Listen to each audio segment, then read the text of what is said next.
श्री शिवाय नमस्तुभ्यम। आज हम आपके लिए लेकर आए हैं वैशाख माह की कहानी। एक राजा था। वह सुबह जल्दी उठकर वैशाख के महीने में गंगा जी में नहाता था और कहता था कि मेरे से पहले कोई भी गंगा जी में नहीं नहाए।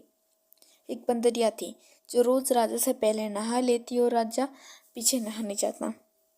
जब राजा ने पानी हिलता हुआ और बिखरा हुआ देखा तो उसने पहरा बैठा दिया। सिपाहियों से कह दिया कि मुझसे पहले कोई भी नहीं नहाने पाए। गंगा जी के किनारे एक पेड़ था। उसके ऊपर बंदरिया बैठी रहती थी। डाली के सहारे उतरकर गंगा जी में नहा लेती और पेड़ पर जाकर बैठ जाती। वैशाख पूरा हो गया। उसे एक दिन सिपाही ने देख लिया। सिपाही उसको पकड़कर राजा के पास ले गया और कहा कि बंदरिया से पहले नहाती है। राजा ने प्रण किया हुआ था कि यदि कोई स्त्री मुझसे पहले नहाती होगी तो मैं उससे विवाह करूंगा। धर्म मानने लग गया। वैशाख में नहाने से बंदरिया के बच्चे होने की आशा हो गई। पूरे महीने हो गए। जब बंदरिया ने पूछा कि मेरा बच्चा होगा तो मैं किसे जगाऊंगी, तब राजा ने महल में एक घंटी बंधवा दी और कहा, जब तेरे दर्द हो तो तू घंटी हिला दियो, फिर आकर मैं सारा इंतजाम कर दूंगा।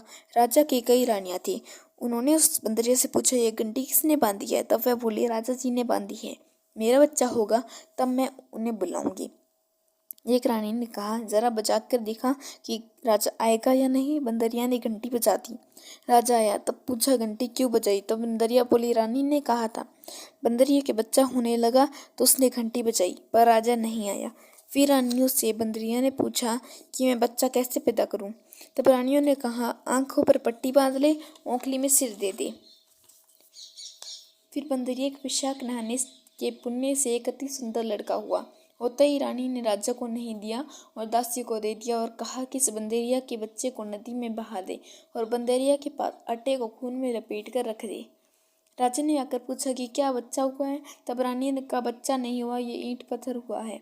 फिर राजा ने संतोष कर लिया कि रानियों के बच्चा नहीं होता, इसलिए इसके भी क्यों होता।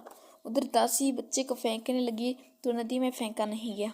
कुमार मिट्टी का बर्तन बना रहा था, उसके अंदर रखकर आ गई। कुमार और कुमारी खुदी हुई मिट्टी लेने गए तो देखा बहुत सुंदर बच्चा सो रहा है। जब कुमार अपनी पत्नी से बोला कि हमारे बच्चा नहीं था, इसलिए भगवान ने भेजा है, यदि इसको तू पाल ले तो अपने घर ले चले। कुमारी बोली, ले चलेंगे, अपने खातिर ही भगवान ने भेजा है। कुमारी ने पाल पोस कर लड़के को बड़ा किया। लड़का रात दिन बढ़ने लगा। वह कुमार मिट्टी का हाथी बनाकर बेचा करता था। एक दिन लड़का बोला, पिताजी मेरे को भी हाथी घोड़ा दो, मैं इससे खेलूंगा। फिर हाथी घोड़ा ले जाकर कुएं पर बैठ गया। लड़के को सारी बात का पता चल गया था कि मैं बंदरिया के हुआ था और रानियों ने मुझे मारने के लिए दासी को दे दिया था। कुएं पर दासियां पानी भरने के लिए आई तो वह दासियों को देखकर बोला कि मेरे मिट्टी का हाथी घोड़ा पानी पी लेगा। तब दासियां बोली, मूर्ख, कभी मिट्टी का हाथी घोड़ा भी पानी पीता है? तब वह लड़का बोला, मूर्खों, कहीं बंदरिया के भी ईंट पत्थर पैदा हुआ है। दासियों ने जाकर यह बात रानी से कही। रानी ने अगले दिन शहर के लड्डू बनाकर दासी को दिए और कहा, यह लड्डू उस लड़के को खिलाओ। दूसरे दिन वह दासियां उस लड़के को लड्डू खिलाने गई। तब भगवान ने उस लड्डू को गोंद गिरी का लड्डू बना दिया। अगले दिन दासियों ने आकर देखा कि लड़का मरा नहीं है और खेलता फिर रहा है। इस पर रानी रूठ कर सो गई। राजा ने आकर पूछा, रानी क्यों सो रही है? तब रानी ने जवाब दिया, कुमारों को बस्ती से निकाल दो। राजा ने कहा, यह क्यों कड़वा बोलती है? पर रानी जिद करके कुम्हार को निकलवा दिया।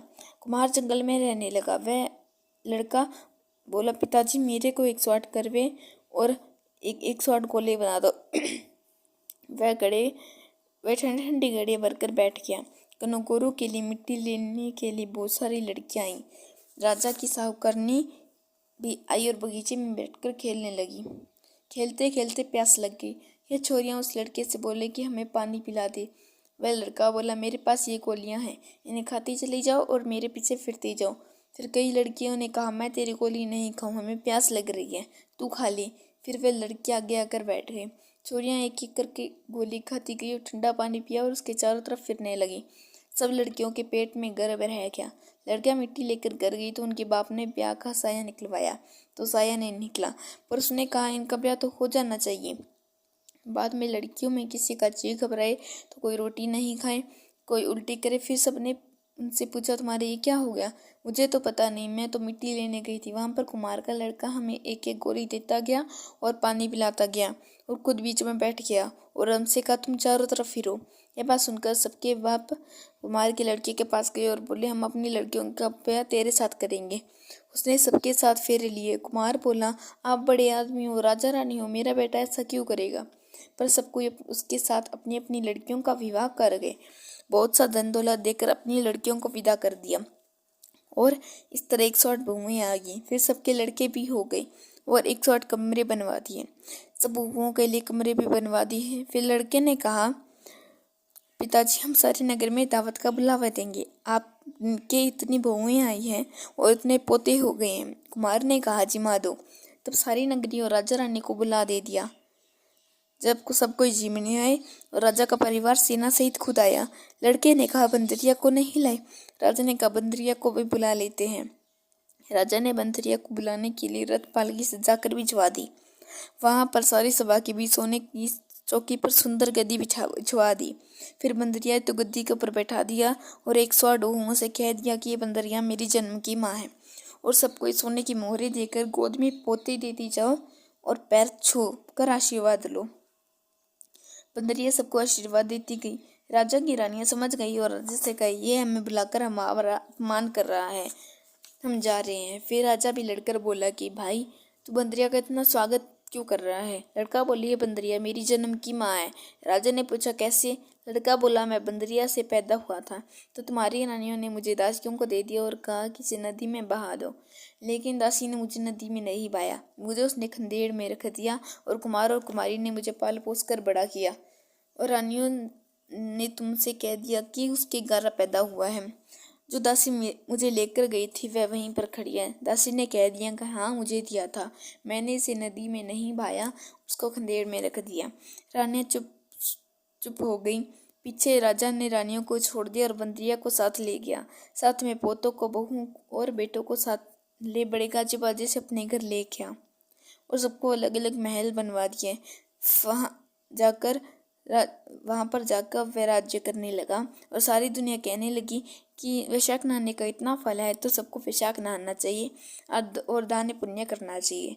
बाद में कुमार से कहा, तेरे को जितना धन चाहिए ले ले, तेरा मन चाहे तो मेरे घर पर रहे, चाहे अपने घर पर रहे, तूने मुझ पर बहुत बड़ा उपकार किया है।